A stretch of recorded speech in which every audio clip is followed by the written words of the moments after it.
world. On the run, watch us on your cell phone or tablet via the Caribbean Hot FM app. Trusted, objective journalism from our diligent news team. Get it fresh, get it hot. The Hot 7 Nightly News, now at 7:15. Watch us on channel 7 on Flow, channel 7 Plug and Play, or follow us on Facebook Live on Caribbean Hot 7 TV. 10, 9, 8, 7, 6, 5, 4, 3, 2, 1.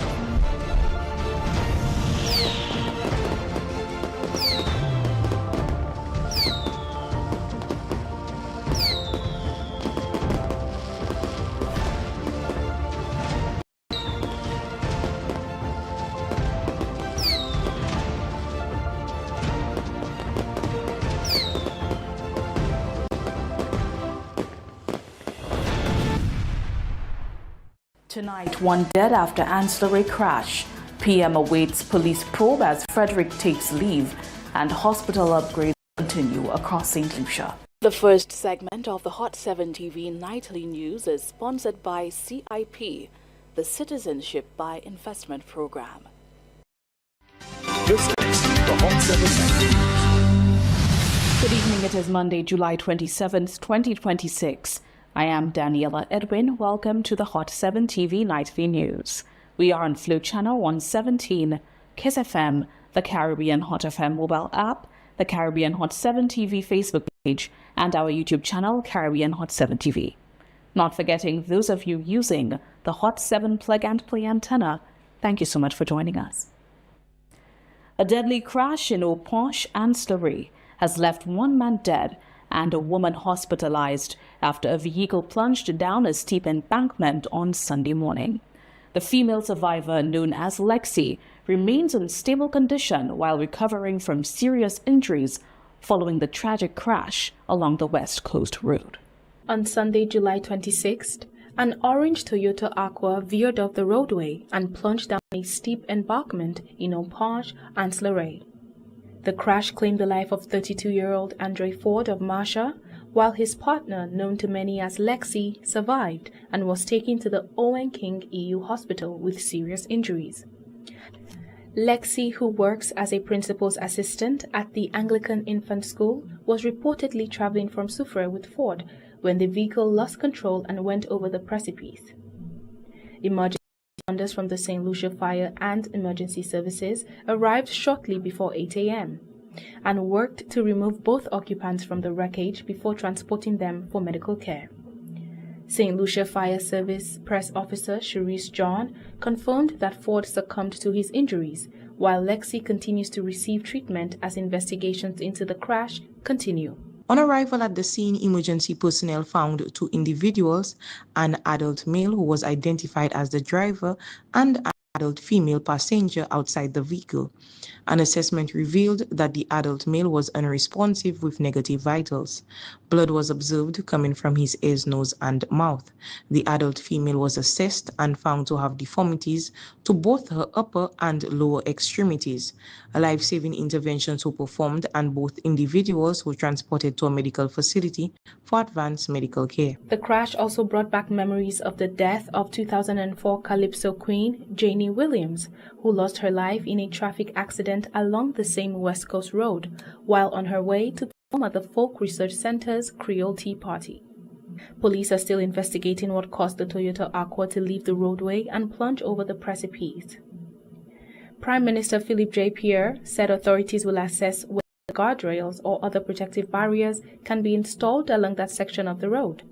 He also urged motorists to drive responsibly, reminding the public that road safety depends not only on infrastructure, but also on the choices drivers make behind the wheel. We are looking into the whole, the road safety situation is something we look at in a holistic fashion, right? But as I always say, responsibility must begin personal responsibility. Minister for Health, Wellness and Nutrition, Honorable Moses Jean-Baptiste, echoed similar sentiments, pointing to the role drivers must play in reducing road deaths and preventing further tragedy. Jean-Baptiste also highlighted the wider strain serious accidents place on the healthcare system. The whole issue of vehicular accidents, over the last few weeks, we continue to witness vehicular accidents, and in some cases, unfortunately, we have seen the loss of life, and I wish to express condolences to all the relatives of individuals who have lost their lives as a result of vehicular accidents over the last few weeks and months. But we continue to see accidents, we continue to see, whether it be choppings or violent incidents. And from a Ministry of Health perspective, these continue to impact the resources of the state at the level of our emergency rooms at both hospitals. As another family mourns, the incident has again raised difficult questions about road infrastructure, driver behavior, and the human and institutional cost of preventable injuries. I'm Christabel Obi reporting for Hot 7 TV News. Minister Philip J. Pierre has addressed the ongoing investigation involving Cabinet Minister Richard Frederick, saying he will withhold further comment until police complete their inquiries. Frederick has proceeded on vacation, with his ministerial duties reassigned to other ministers, as calls for his removal continue from the United Workers' Party amid public discussion surrounding the matter. For several weeks, allegations and rumors involving Cabinet Minister Richard Frederick have circulated widely on social media. Frederick, who was previously detained by police for questioning, has now officially proceeded on vacation after the office of the Prime Minister confirmed in a press release that he is expected to return on Thursday, August 27, 2026. During his absence, his ministerial responsibilities have been reassigned to other members of the cabinet. The announcement comes as the United Workers' Party continues to call for his removal from office, staging protests in several communities and submitting a letter to the Prime Minister.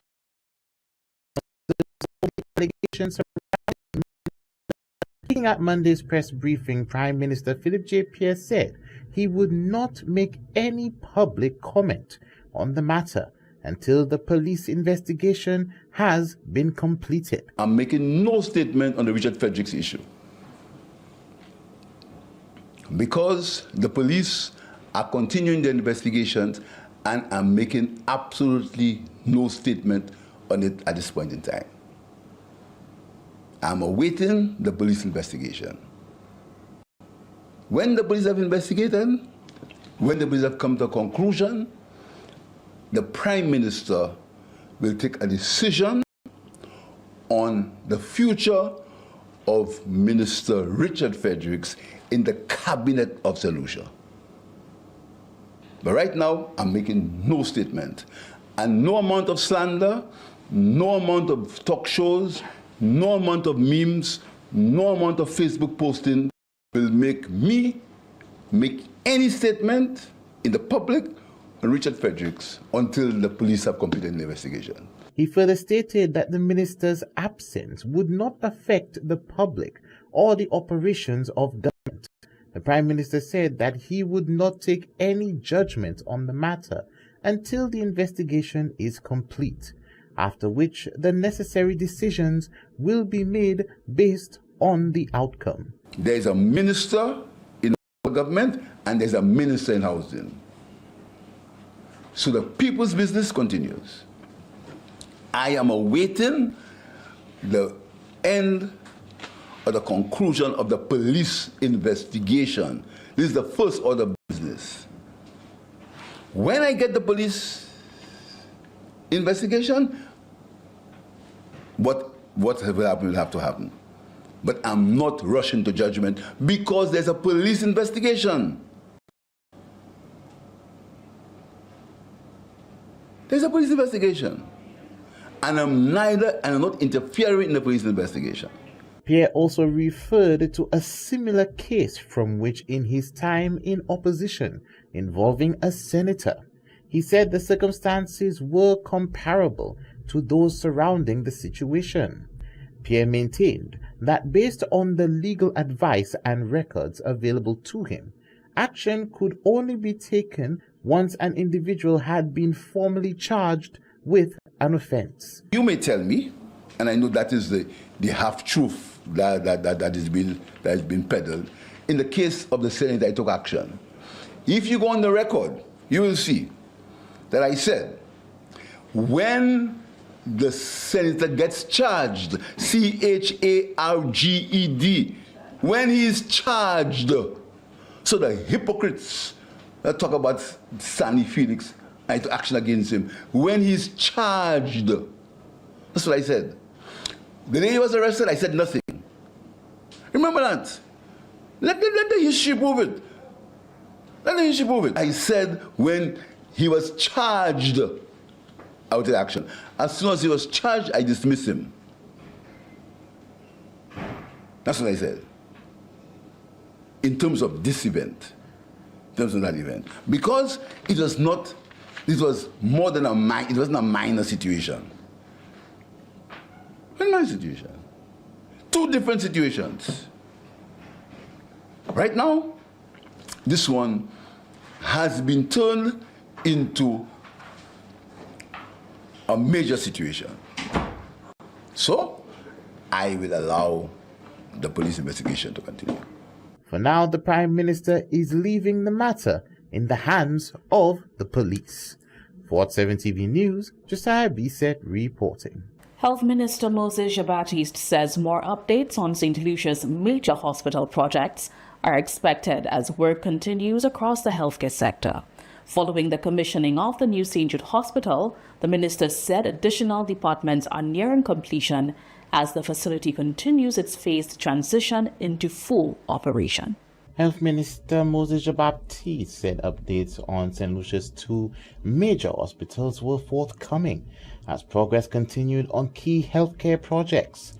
Following the commissioning of the new St. Jude's Hospital, the minister noted that work was still ongoing, with the next department nearing completion as the facility continued its phased transition. I'm pleased to report to you that another department, dialysis services, will be commissioned tomorrow at the new hospital site at Oji.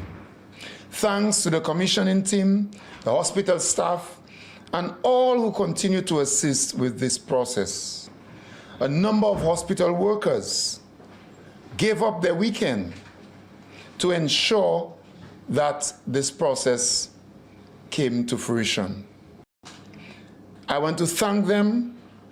I want to thank all of the professionals who spent their weekend at the St. Jude Hospital site at Oji. He further noted that the full commissioning of the hospital was expected by the end of July. He acknowledged the importance of the facility and said staff were working diligently to complete the process. We did indicate that we were looking at a window of by the end of July, and the processes which would lead to the full commissioning of the hospital required us to have a more detailed examination of some of the areas. In fact, the commissioning team is, as I said before, spending time with the professionals to ensure that the critical building services, the HVAC services, the medical gas services, the equipment and safe use controls, ICT, lab digital systems, and the radiology safety pathways are all proper and safe before we do the full commissioning. The minister said that the OKEU hospital would continue to receive government support, noting that assistance to the facility had increased since the administration took office. He added that further support would be provided in the future. There have been a number of investments which have gone into the OKEU hospital. I have expressed before, both at press conferences and at at the Parliament that the government of St. Lucia, through the Ministry of Finance, has increased the financial subvention to the OKEU Hospital, to the Millennium Heights Medical Complex, because the OKEU Hospital is just one part of the Millennium Heights Medical Complex.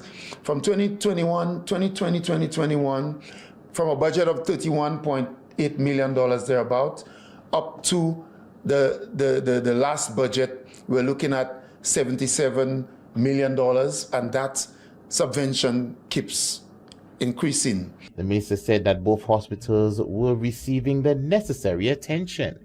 He added that commissioning team at St. Jude Hospital would need an additional 2 or 3 weeks to ensure all systems were fully operational before the facility moved forward.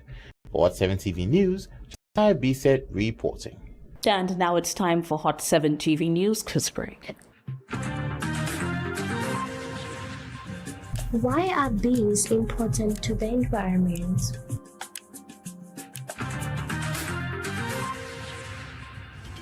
Up next, carnival safety concerns grow after reported assault, and the survivor breaks 5 years of silence. All that and so much more coming up when we return.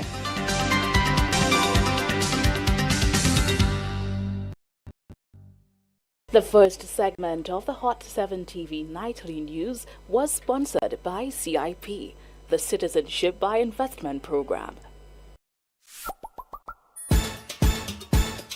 I am the I in CIP. It's about me, my country, and my family. I am the I in CIP. CIP is a brilliant plan. Invest in us, be one of us. I see the progress across the land, boy, of the Citizenship by Investment Program. I am the I in CIP. It's about me. I am the I in CIP.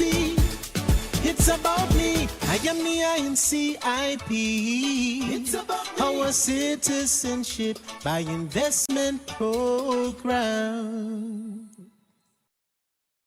1, 2, 3, hey! No other one but you. 'Cause beautiful is what you are. In your costume, beautiful is how you make me feel. That is it. Beautiful is what we have to call you. And when we step out on the road, we go get mad on the road. 'Cause the two are we together is an explosion. We jumping on the road with plenty emotion. You ready? Alright, so jump up with your friends and jump up with your crew. You can jump up anyhow you want, I jump in with you.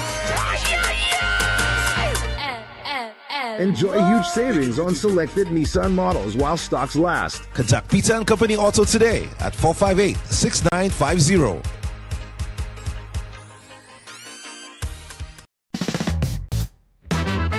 Ready to sing it out? Every other Wednesday, 7 p.m. to 11 p.m. Bring the energy to the ultimate blast karaoke night. Shower singer or stage legend. If you've got a voice, the mic is yours. And the vibes stay high. From old school classics to today's biggest hits. Step up, sing loud, sip on drink specials, enjoy tasty and win big with Bingo! Blast Entertainment Center, corner of Chisel and Brazil Street. Upstairs, the new Starlight Building. So warm up those vocals, grab the mic. Blast Karaoke Night. Big notes, bigger wins. Bring your friends, bring your voice, and join the fun of Blast Karaoke Night on Wednesday, 29 July 2026.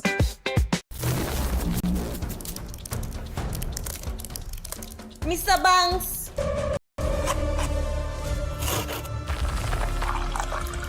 Save me. Different dish, another money problem to solve. I'm on my way.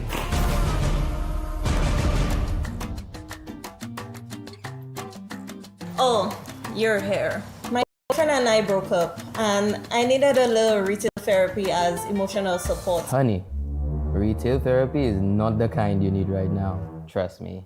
Al and I broke up and these red balls will make me feel so much better. Isn't that what you wrote? Don't judge. No, I'm not judging.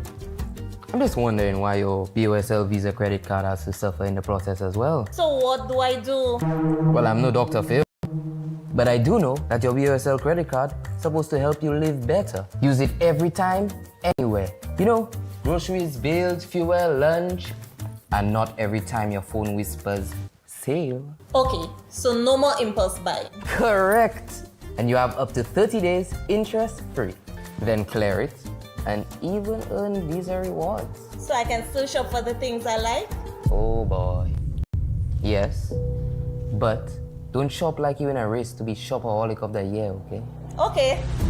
Dear Diary, today I paused, used my BOSL Visa credit card the smart way, and even earned rewards. Another money problem solved. I love this job.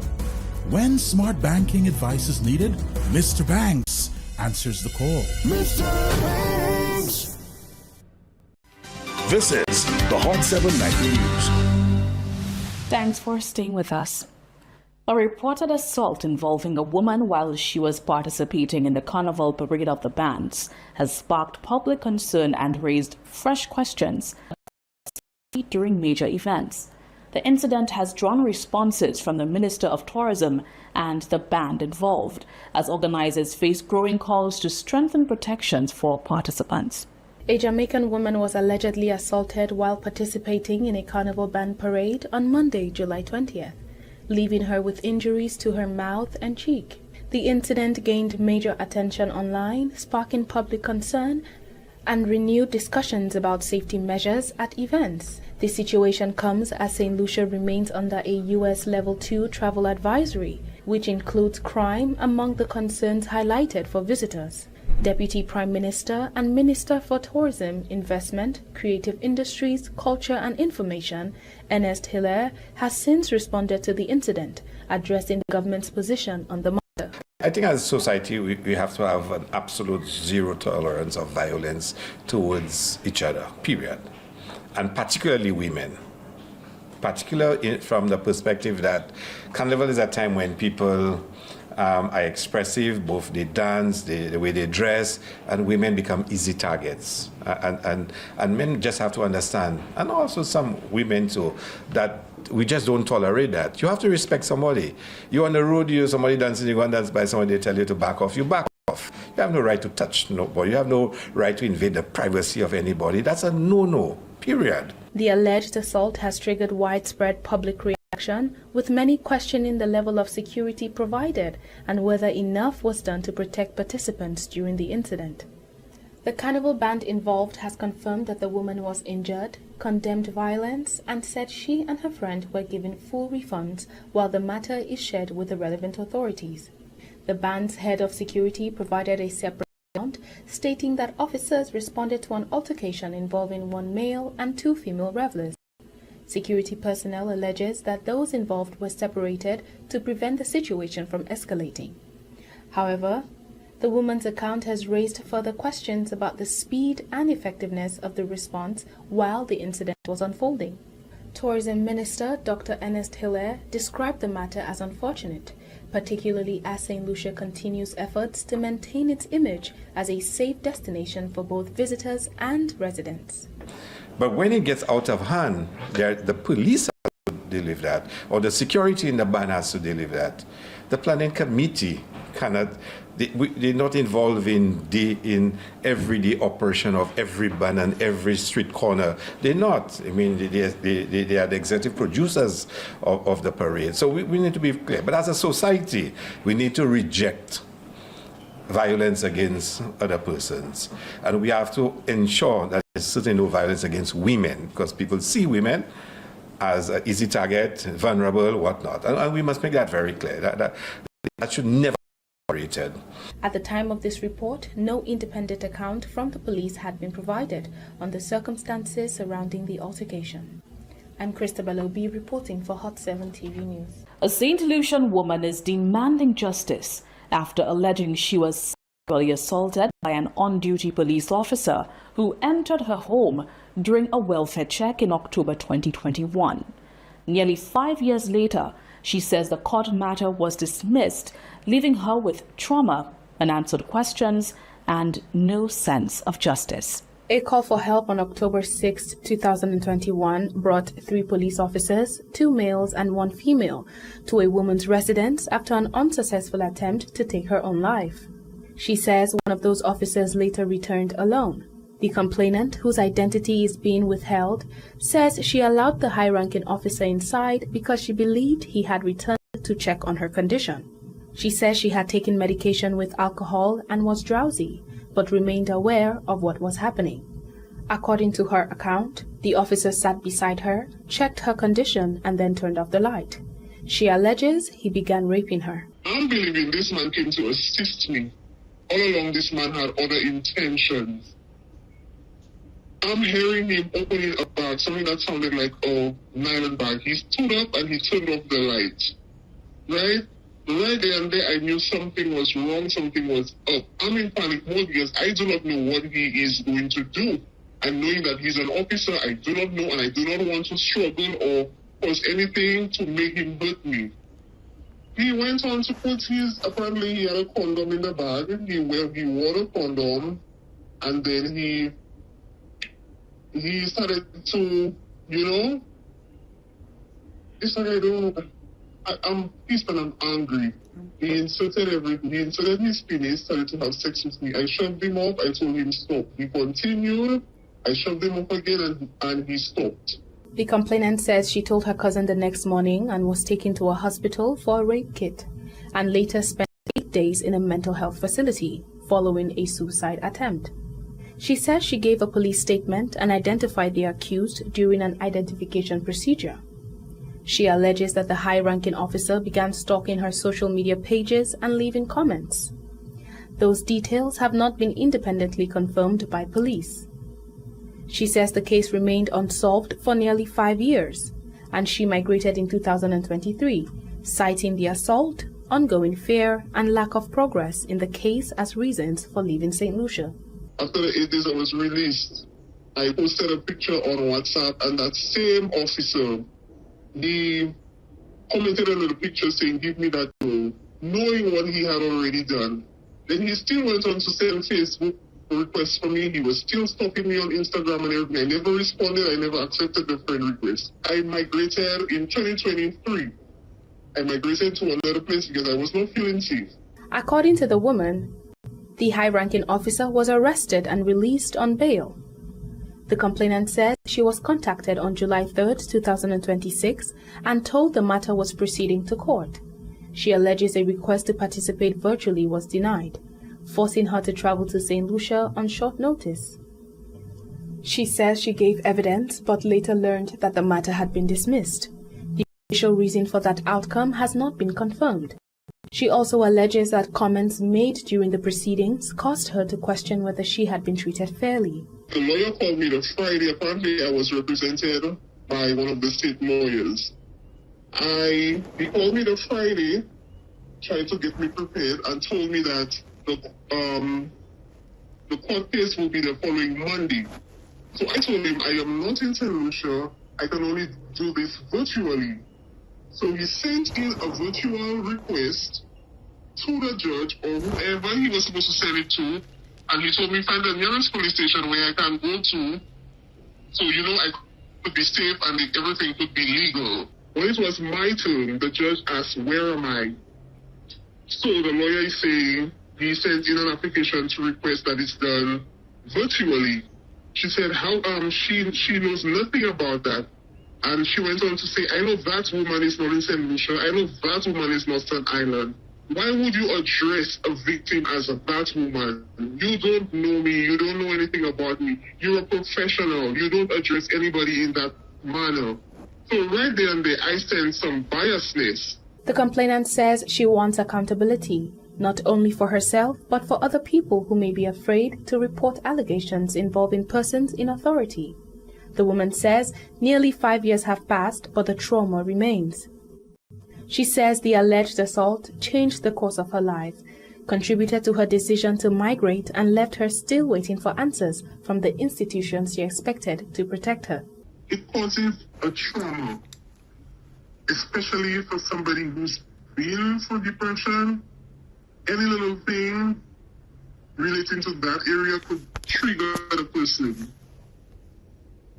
Life as mental health is a serious thing, and a lot of people are going through it silently. Nearly 5 years after she says her life changed forever, this woman says she's still searching for the one thing she believes has been missing: justice.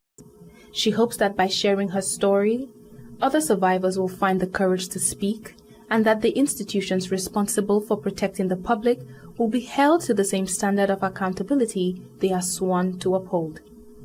I'm Christabel Obi reporting for Hot 7 TV News. A Moshi resident is now without a home after an early morning fire destroyed the property. Authorities have ruled out an accidental cause and launched a criminal investigation into the blaze. Josiah Bissett tells us more. Nigel Paul, a resident of Malgritude Moshi, lost his home after it was destroyed by a fire around 2:30 a.m. On Monday, July 27th, residents believe the blaze was deliberately set and alleged that Paul's brother was responsible following an ongoing family dispute. Paul said tensions between the two had been escalating for some time and ultimately led to the incident. Residents also described a bitter feud that had worsened in recent months. Investigators say gasoline was used to start the fire. The homeowner witnessed the fire being deliberately set and has become a key witness in the arson investigation. You see how the pagans and them working. They come and burn my house after 2 in the morning, and I see all of them. Neighbors said that the incident did not come as a surprise, explaining that tensions within the family had been escalating for months. Fire officers and police responded to the scene and launched an investigation into the blaze. Still coming to terms with the loss of his home, Paul says he is devastated by the ordeal and is now calling for justice. You see, when you call the police and thing and you make a report, you see how we turn in. You check it. They give me no assistance. They come and burn my house right there. And I was next side. I see everything. You check what I'm telling you, bro. Yeah, them man have to face justice for that. Police say further investigations will continue as authorities work to prevent the dispute from escalating further. For 7 TV News, Josiah Bissett reporting. Get ready for another round of Hot 7 TV News quiz break. What is a cashless society?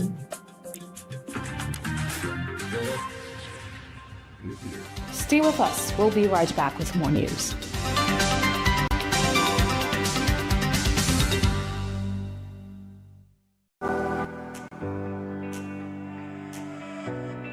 Our home is our castle. And we wanted to ensure that we started right. We needed high-quality, affordable building material like our electrical conduits and also PVC pipes for our plumbing. They were manufactured by Bryce & Company and available at our favorite hardware store. Now, we're enjoying every moment. Forever moments, creating lasting beauty from Bryce Plastics.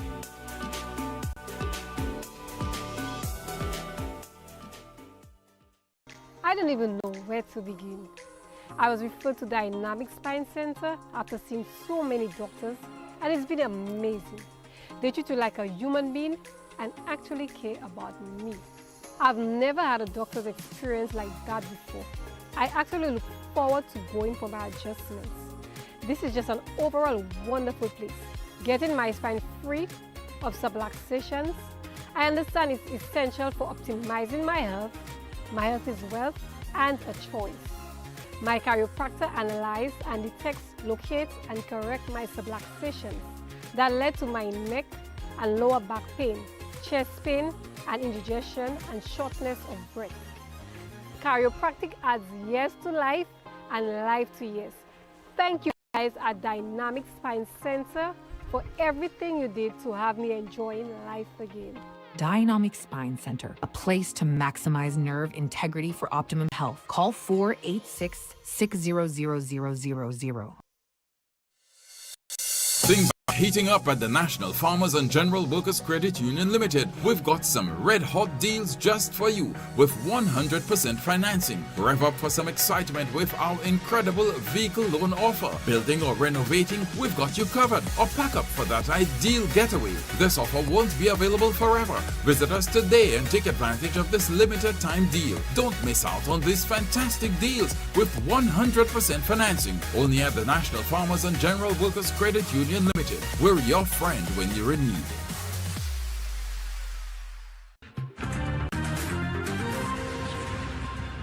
A cashless society is one in which people primarily use electronic methods such as debit cards, credit cards, mobile wallets, and online banking instead of physical cash. While cashless payments are often faster and more convenient, they also require strong cybersecurity measures to protect users from fraud and identity theft. The third segment of the Hot 7 Nightly News is brought to you with the kind compliments of Caribbean Awning. Let us cover your world. This is the Hot 7 Nightly News. Welcome back. Residents of Bossejou are calling for urgent action as repeated crashes, speeding motorists and damage to properties raise serious safety concerns along the roadway. Authorities say they are reviewing traffic calming measures while reminding drivers that the area is a residential route and not a highway.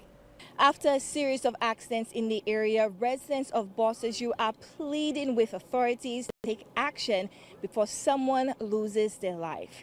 They say many drivers speed through the neighborhood as if they are on a highway, repeatedly crashing into a resident's fence and even damaging the fence surrounding the Wasco treatment plant. Residents are also worried about pedestrian safety, claiming motorists often race past without slowing down, forcing people to jump out of the way to avoid being hit. They fear it is only a matter of time before a serious tragedy occurs if steps are not taken to reduce speeding in the area. The accidents have been very frequent here now, and it has become a big burden to the residents of Bossejou.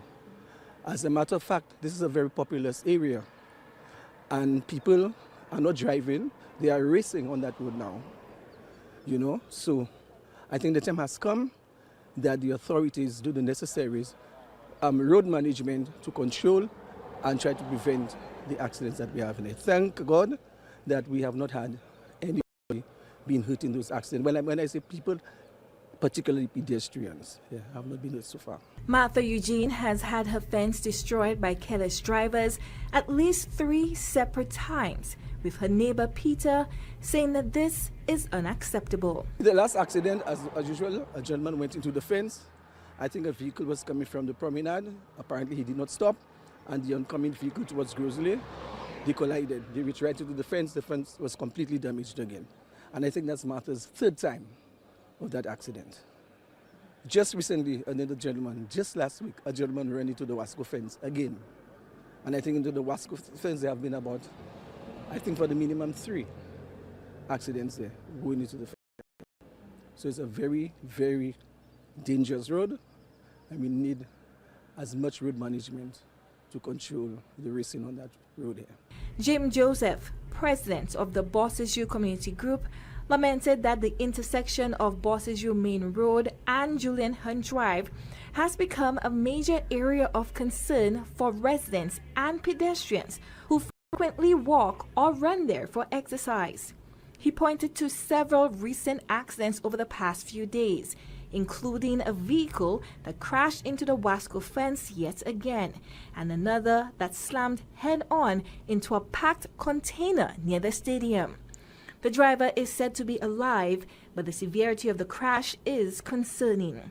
Joseph himself nearly became a victim. While recording the aftermath of one accident, he was almost struck by a vehicle speeding down the road. With that in mind, he's calling for speed-reducing measures to be implemented in the area. Even while I was recording the incident on Saturday, I almost got hit by a vehicle speeding down the road. We believe that although it is not the responsibility of the Ministry of Infrastructure, the blame does not fall on them, but in the absence of persons coming to their senses and understanding the need to drive at the designated speed limit, that we have to put speed-reducing measures in place. Whether it is speed bumps, whether it is proper road markings or signage, but something needs to be done. This area is highly trafficked, both vehicular and persons who use the area for exercise or recreation.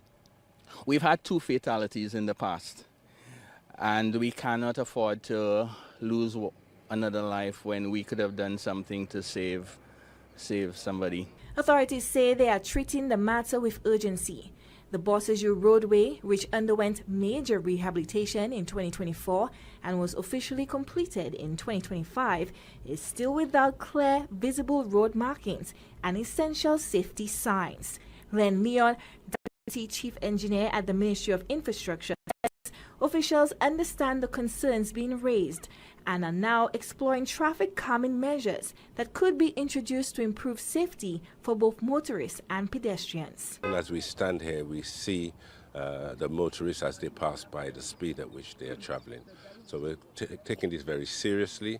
We are going to be looking at all the traffic calming measures that we can consider to be implemented. It's not cast in stone that is necessarily speed bumps, but certainly we have to address the speed at which the vehicles are traveling. After we have looked at everything, looked at the contract, and looked at what other calming measures we need to do. The public is being reminded that while the Bosseju roadway serves as an alternative route to the highway, it is still a residential area and not a main highway. Motorists are urged to reduce their speed, remain alert, and drive with caution to ensure the safety of residents and other road users. For Hot 7 News, I'm Chloe Dantes reporting. 2 women staged a silent protest outside the Prime Minister's office on Monday, using placards to call attention to concerns around the alleged SSDF check scandal. They are urging the government to commission an independent audit, saying it is necessary to ensure transparency and accountability. Holding placards with messages outlining their concerns, 2 women staged a silent protest outside the Prime Minister's office on Monday, July 27th. The peaceful demonstration was intended to draw attention to their cause without chants or speeches. A supporter, a single mother, spoke with us. She was clear that she isn't a part of the protest, but stands behind their cause. All I'm saying is that I believe that if you be in a position to assist, you should not swindle and you shouldn't take advantage of what is there for the people, right? So, as you can see what the plaque says, and it says it already. This young woman over there is on SSDF, and SSDF is a program that helps single mothers again. They help vulnerable people, misplaced people. Me, I'm a small business owner. SSDF has already helped me in that, and up and down lately to get the funding and the assistance that not even only me, a lot of mothers that reach out to SSDF, they can't because somebody have been pushing their hand in the cookie jar. Throughout the demonstration, the women remained outside the Prime Minister's office holding placards as members of the public passed. The protest remained peaceful with no reports of any disruption or confrontation. One of the women taking part in the silent protest said she joined the demonstration because of concerns surrounding the alleged SSDF check scandal. We know that those monies that have been funded for the SSDS, it comes from an international bodies trying to assist the poor people of this nation, and we are seeing the poverty raging in this country. And just seeing the scandal that is over social media with those same checks, while the hungry people in St. Lucia are craving for the assistance. And I took it upon myself to just stand and just say something quietly, because the voices that we are supposed to look up to stop what is happening in the country, they have all gone silent. And this here is a few names from the SSDF board. So I'm just asking, why are they so silent? Continuing her appeal, the protester called on the government to commission an audit into the alleged SSDF check scandal, saying she believes it is necessary to ensure transparency and accountability. We need an audit. The country needs an audit as to what is happening with these checks. And the government know exactly what they should do, what they have to do, and what they must do. And get these monies back so that they could help the poor people. It's not a political thing, you know. Some may see it as political, but there are people that are supposed to stand up and say enough is enough. These things are not supposed to be happening within our government. And it's not like it's in the dark. It's out there and people are not saying anything about it. So we're just asking that the government stand up and do what they are supposed to do. At the time of reporting, it was not immediately clear whether government officials had engaged with the protesters. I'm Christabel L.B. reporting for Hot 7 TV News. St. Lucia's Emancipation celebrations officially begin on Saturday, August 1st, with a series of activities planned across the island. The Cultural Development Foundation, in collaboration with key partners, has organized a range of events centered on heritage, legacy, engagement, and celebration.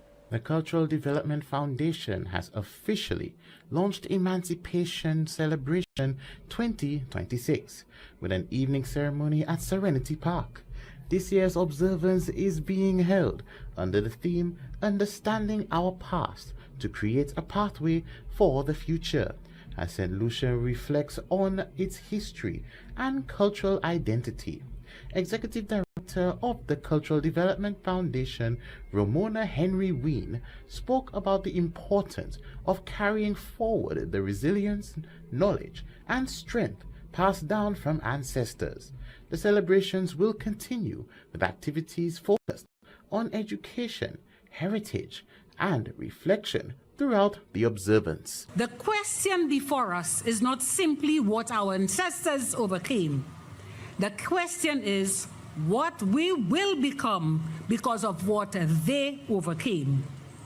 Will we build a nation where every child knows the value of heritage? Where culture is not seen only as entertainment, but as education, innovation, opportunity, and identity. Minister for Culture Dr. Ernest Hilaire reflected on the painful history of slavery, highlighting how exploitation has built into systems designed to generate wealth and profit. He also spoke about the importance of preserving these historical lessons and ensuring emancipation observances continue to receive attention and support. When we speak about creating pathways for the future, it's about that. Let's remember what we've been through in the past. Let us remember that nobody's going to come to save us. Nobody's going to give us a free lunch. They've never done it in the past, and they will not do it in the future. So we now need to reflect on that theme and how each of us individually, like Ramona said, what can we do to create that prosperous future? Emancipation Day on Saturday, August 1st, 2026 will feature the ringing of the bells of freedom, an emancipation lecture, and a tribute to ancestors at Viewfort Square, while a series of cultural activities throughout the month will culminate in celebrations on August 30th. For 7 TV News, Josiah Bisset reporting. Stay with us, the weather report is up next.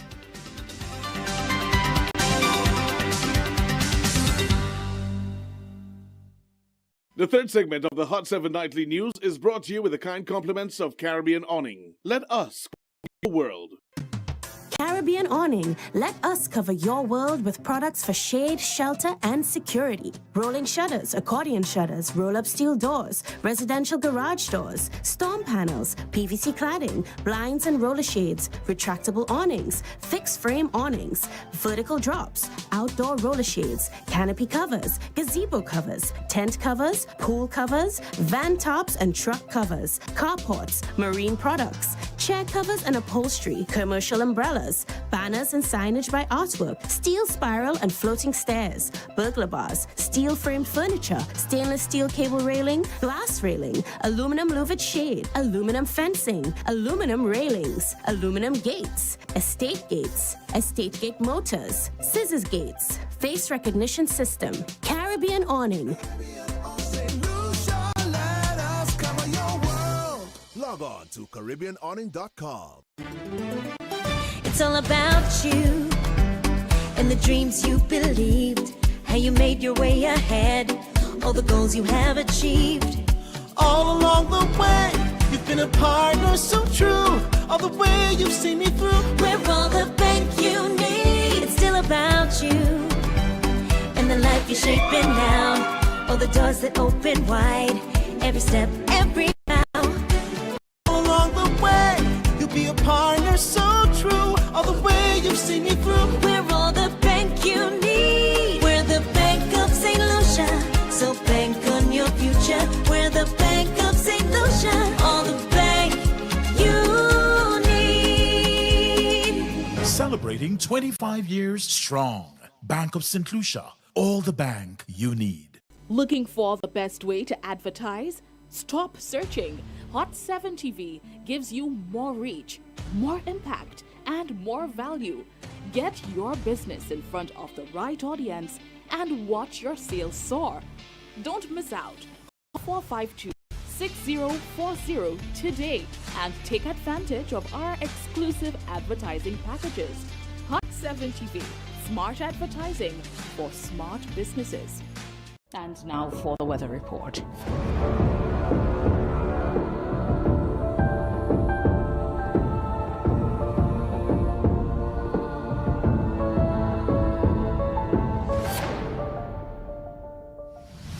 Good evening and welcome to Hot 7 TV's weather report. I'm your presenter, Sarna Tuse.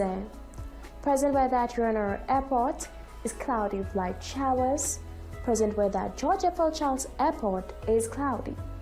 Present temperature at Runner Airport is 28 degrees Celsius or 82 degrees Fahrenheit. Wind at Runner Airport is blowing from the east-southeast at 10 miles per hour or 17 kilometers per hour. Rainfall in the 24-hour period that ended at 8 a.m. today at Runner Airport, 0.5 millimeters, at George F. L. Charles Airport, 1.3 millimeters. Sunset today, 6:33 p.m. Sunrise tomorrow, 5:46 a.m. Forecast for St. Lucia varied for the next 24 hours. Winds will be blowing from the east near 14 miles per hour or 22 kilometers per hour. Weather partly cloudy to cloudy skies with a few showers and a chance of isolated thunderstorms. Marine forecast for seasonal 25-mile or 40 kilometers radius from St. Lucia. Tides for Castries Harbor, high at 3:26 p.m., low at 7:41 p.m. Tides for Beaufort Bay, high at 4:43 p.m., low at 9:08 p.m. Seas slight to moderate with waves 3 to 5 feet or 0.9 to 1.5 meters. Tropical weather outlook. The lower atmosphere across the eastern Caribbean region remains sufficiently moist and unstable to produce a few cloudy periods with scattered showers and isolated thunderstorms. A tropical wave located a few hundred miles east of the Lesser Antilles is expected to affect our region from late tonight into Tuesday, causing an increase in cloudiness with scattered showers and a chance of isolated thunderstorms. Another tropical wave located over the far eastern tropical Atlantic is moving westward near 15 miles per hour or 24 kilometers per hour. Tropical cyclone formation is not expected over the tropical Atlantic during the next 7 days. This has been Hot 7 TV's weather forecast for today, July 27, 2026. I'm your presenter, Sarna Tuse. Thank you for staying tuned and do have a good night.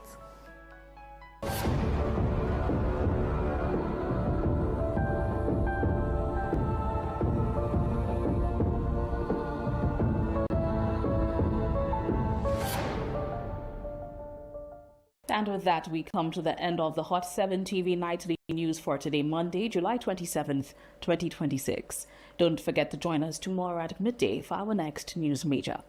On behalf of the entire news team, I am Daniela Edwin. Thank you for tuning in and have a good night.